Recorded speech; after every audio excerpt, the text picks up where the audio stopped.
Will Tom Brady retire? He probably should walk away, Skip, but no one wants to walk away on a down note. Considering how he played the entire season, considering how he played on Monday night, he doesn't want to leave on that note. And I get it, but it's just hard to walk away, Skip, when you've had the career that he's had and to walk away on that down note. Now, he probably should have left well enough alone.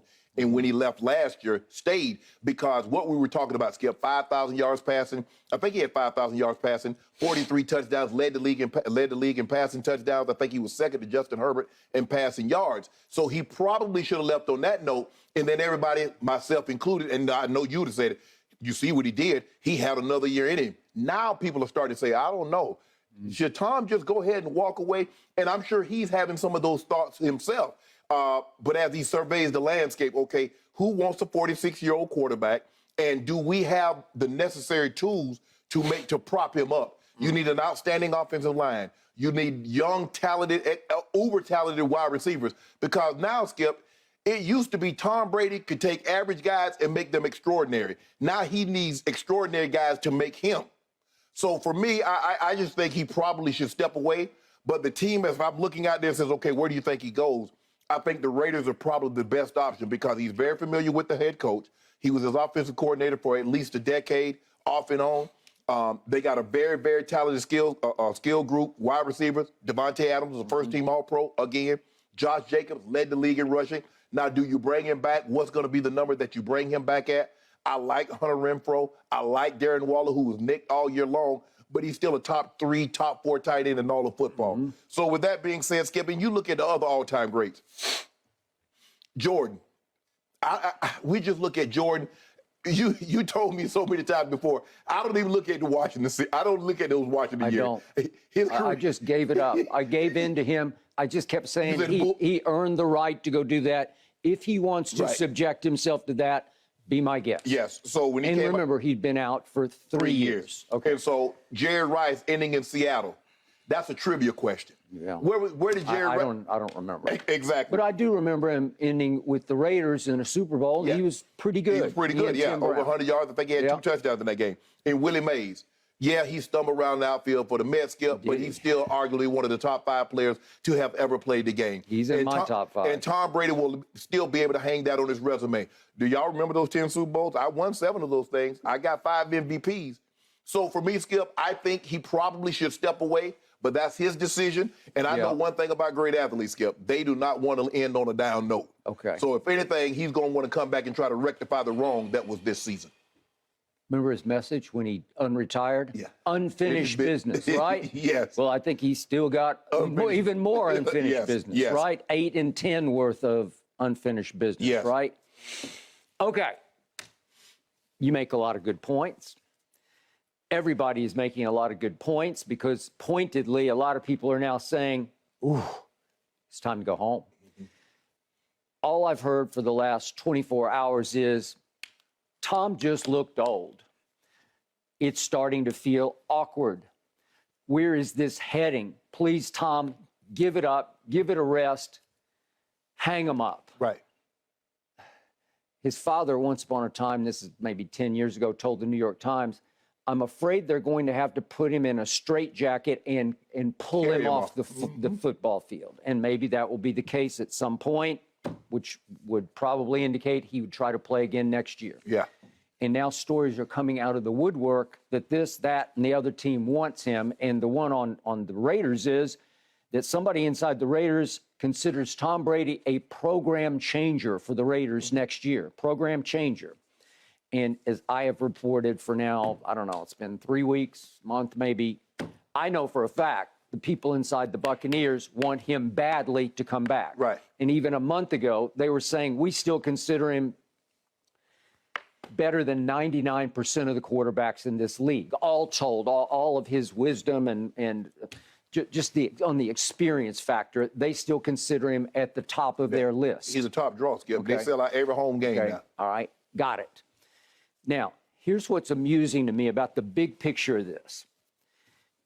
Once Tom hit 40, now he's shattering the mold because after 40, you just can't. You can't do this anymore. No. It's just too hard. Right. But after he hit 40, something changed pretty dramatically. He needed some protection, just a modicum, he needed a respectable amount of protection because he's not going to stand firm anymore because he can't. No. He's too smart. If he's going to last any longer, he can't take what you'd call a quote unquote kill shot, a career ending kind of shot in the mouth, in the head, in the shoulder, whatever it might be. You just can't subject yourself. He's too wise for that. He's been doing this for too long. He knows I got to take some punishment. I thought he took some the other night. But the point is, you can't take that shot, which created that throw that got intercepted in the back of the end zone, and it was the game changer the other night. And I think the whole thing swung on that interception, and he'd never thrown one as a Buccaneer in the red zone. He had 419 attempts before he threw that one. Right. And it was a duck away throw. It was, oh my, and I'm going to throw it. And he ducked so hard and so quick, he didn't get enough on the ball. And it hangs up there. And my defense has been, if nothing else, opportunistic because it led the NFL in takeaways. That's all I got going on my defensive side. And guess who was there? J-Ron Kerr says, thank you very much. I'm 6 feet 4 inches tall. I will pull this in. And we just got out of this with unscathed. We gave up no points. And you was about to be down 7-6. About to be 7-6 thanks to my kicker. We're going to get to my kicker who kicked me right in the you-know-what. We'll do him in just a few minutes. Okay, so now I want to remind people of this. After Tom hit 40, when he looks bad in a football game, he looks go really home bad. Yeah. Okay? I'm going to remind everybody. Just walk me back through this. What happened his final game as a New England Patriot? Do you remember this one? Yeah. It's at home against the Tennessee Titans. They lost 20-13, and I must say, I thought he looked pretty bad. He did. He looked, dare I say, and the game ended on a pick six by, guess who? Logan Ryan, now his teammate again with the Buccaneers. He should have been two, because remember, he dropped one right before the half. One. Okay, but he just waltzes a pick six in at the end of the game. Tom goes 20 of 37 for 209 yards, no touchdowns, and that pick.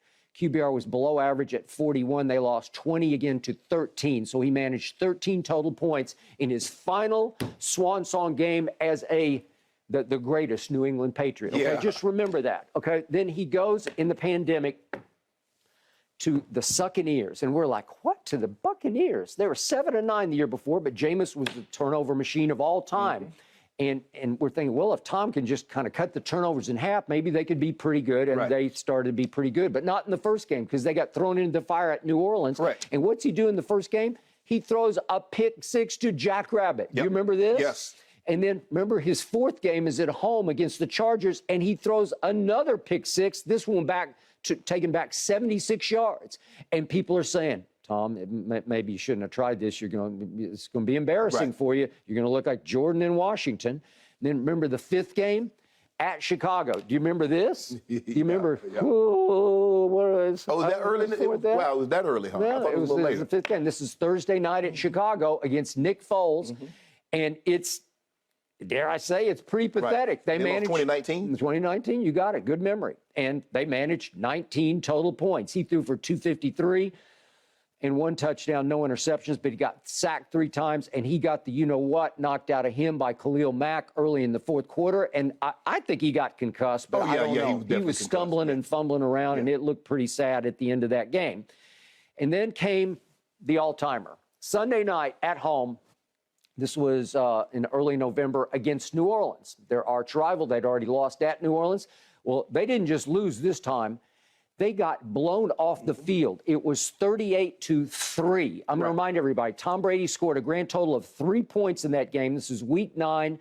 He threw for a grand total of 209, no touchdowns, and guess what? 3 interceptions, got sacked 3 more times, had a QBR of 4.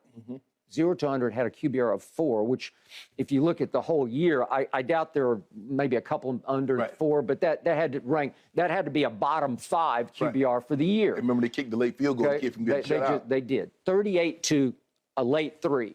Okay, just remember, when he looked bad, he looked really bad. And the next day I had to come in here, and I can't remember what you said, but I'm sure everybody was saying, you know, Tom, you screwed this one up. You should have just called it a career and gone home. When I think he threw another tablet I believe he did in that game. And yet, coming off that game, you know what happened. Suddenly they figured it out. The defense caught fire. Right. He got better. They got better. They go to New Orleans and win a game against Drew Brees, and then they go up to Lambeau and somehow win a game against Aaron Rodgers, and they beat Patrick Mahomes in the Super Bowl. Yes. Okay, so he was capable of that kind of resilience off those kinds of pathetic performances in that year. Then we go to the next year, the game at New Orleans. It was week 8, but he threw another pick 6 that basically lost the game. Right. It ended the game. Do you remember this? Yep. Okay, and then the all-timer. Wasn't much more than a year ago. It was in early December at home on Sunday Night Football at Tampa, in that same stadium you just watched my Cowboys rock and roll in. He lost 9-0 in that game, 9-0. And it was all-time pathetic. It was indefensible. He threw for 214, no touchdowns and a pick, lost Chris Godwin to the knee injury, screaming at the sidelines at Dennis Allen. And it was 9-0 because guess what? A little trivia question. Guess how New Orleans got their 9 points? Off the foot of Brett Maher, Brett the Fret. Last year, he was a New Orleans Saint and had a decent year for them, but he made all 3 field goals that he attempted and they lost 9-0. Okay, so my point to you is, how can you get worse than that? Right. And off that, he managed to bounce back, as he often has, and he looked pretty good against the against the Eagles in the first playoff game. And then he got off to a rocky start against the Rams, and then he gets going and he scores 24 unanswered. And you know what happened at the end of the game? They blow a blitz and they lose 20. What was it? 30-27. Yep. Skip, but here's where I'm going to push back. Is that in that situation, in 2019, it was 1 game. In 2020, it was 1 game. In 2021, it was 1 game. Well, we didn't see several. In 2019, I gave you 3. But in 2022, we saw a culmination. We saw maybe 2 games in which he played well, and the rest he played average to below average. Okay. So what they're starting to see, and I think why people are starting to say, well, Tom, it's time to go home, is that we're seeing the bad games come with greater regularity, and not with the infrequency that we used to see them in. Okay. So you have made the case that he can't summons it up to do back-to-backs anymore, so you can't go 300. He's just not capable of that. Right. Although, I will remind you, if you do his last 2 full games played, if you eliminate the Atlanta where he forced his way into the lineup, I still don't get that, but if you just do Carolina, which was for all the NFC South marbles, he throws for 432 in that game, and then the other night, here's what happened the other night. Very quietly, he started to cook in the second half because my Cowboy pass rush started to tire out. You could just see it. They started to give him an extra second in the second half, and they started to go fast. Remember, Tom Brady led the National Football League this year in 4th quarter yards passing and in 4th quarter touchdown passes. Right. Why? Because they got forced to go fast. He's better. In some ways, he's calling his own plays, but they're just going faster. I don't like him when they play slow, and I don't think he enjoys playing slow because the slower they play, the older he looks. That's just me. But when they started playing faster in the second half, just very quietly, here's a trivia note for you. In the second half against my Dallas Cowboys, my game of the year by my Dallas Cowboys, would you believe that Tom Brady threw for, just in the second half alone, 255 yards. Yeah, but Skip, they were Skip. But you got to realize they're down 3 scores. Okay, I got it. But it's hard for any mortal to throw for 255. It's just a lot of yards because the defense is hot. It's leading the league in takeaways. And I don't care who you are, it's just hard to throw for 255 because if you doubled that, if you'd had that in the first half, remember his playoff record in that Super Bowl against Nick Foles was 505. Yeah. So if you double 255, you break your own playoff record. But here's the thing, though, Skip. How many of those yards came in meaningful time when the score was 6-0, 12-0, or 18-0? And now all of a sudden it's 24, and that's what all of a sudden when you start to get those yards. Although weirdly, if they had called the hold on Chris Godwin in the end zone and made that 2-pointer, and then if Mike Evans had caught the deep ball with 2 minutes left and they had scored a 2-pointer on that, all of a sudden it would have been an 8-point game, and then you'd have to pick your poison. Do we onside again, or do we see if we can hold them to a 3-and-out and try to get Brady 45 seconds or whatever? Think about what you just said. All these things that got to go right for Tom Brady to win a game now. We never used to say, well, if they do this, if the Eagle land on the flagpole at noon and the wind doesn't blow from west to east, we got a chance to win this game. That's what we got to ask for, to Tom Brady to win a game now, Skip. Okay, I don't want to undercut everything I said about Rain Dakota Prescott on Monday night, but I told you going into the game he was going to have all night long to throw the football, and he did, because they can't rush the passer without Shaq Barrett. Shaq was all they had, the equivalent of Micah Parsons. He was their Micah Parsons. And remember, he was the star in 2020 when, on their Super Bowl run. What, in the Super Bowl or in any big game in 2020? What, didn't he, wasn't he the takeover king? He's your one guy that can go get beat. He's the one guy. And he tore his Achilles tendon against Lamar and the Ravens on that Thursday night. And that was the end of that deal, because they can't rush the passer. Okay? So they wound up 28th in pass rush. They wound up dead last in running the football. They wound up in 24th in what's called pass block win rate. So they weren't protecting him the way they did the two previous years, because the line was pretty much decimated and hit by retirements and all kinds of losses. But the point is that the defense, it wasn't half of what it was in the Super Bowl year, because you saw what Dak did to the defense. He shredded it. He just stood back there, had all night long, said, I'll take you, and then I'll take you, and then I'll take that touchdown and that touchdown. But also, Skip, they were also 31st in yards per attempt, which means Tom Brady is not pushing the ball down the field. They're also 25th in third down conversion rate, which means Tom Brady is not converting. And if you go back and look at the previous year, when he finished second, they were second in points. Now all of a sudden they're like 20th in points or 22nd in points. Everything that they were first or second in, they were still number one in pass attempts. They were still number one in pass completions, but touchdowns dropped. Yards per attempt dropped. Third down conversion, red zone conversion. So see, we keep looking at, okay, the defense wasn't what it was.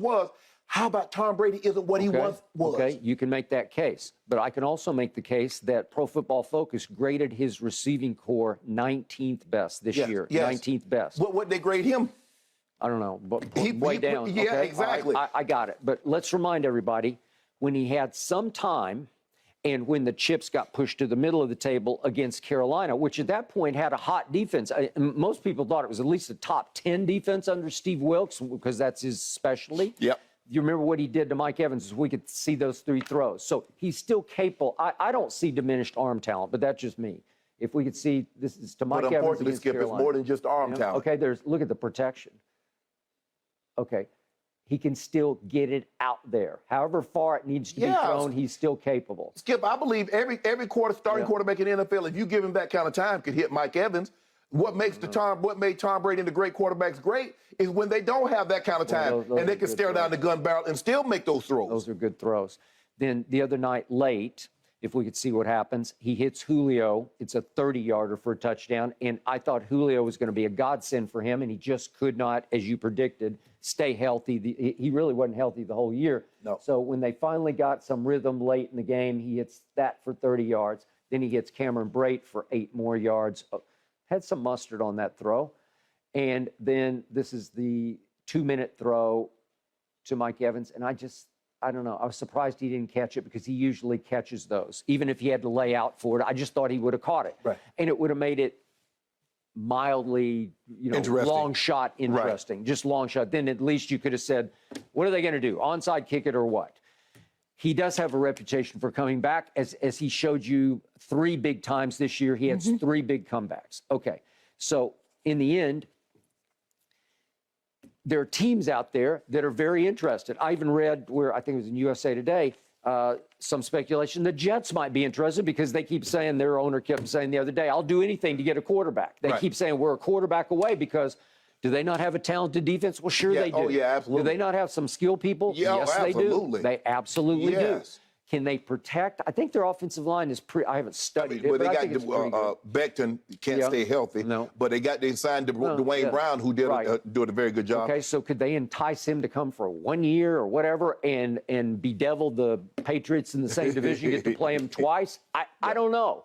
But it does seem like there's still some interest. And because of that, and because of what you said about can you quit on 8 and going 8 and 10, I'm pretty sure he'll say, yeah, I'll try that or that or that. And he's earned, Skip, the thing that I look at is like his legacy. Well, Tom Brady built that legacy. Tom Brady gets to decide if he wants to continue to play. Yep. And I don't think, look, and we're gonna look back and say, well, remember his last year skipping Tampa? That thing didn't go well. If he plays another year, but you can't deny what the man is already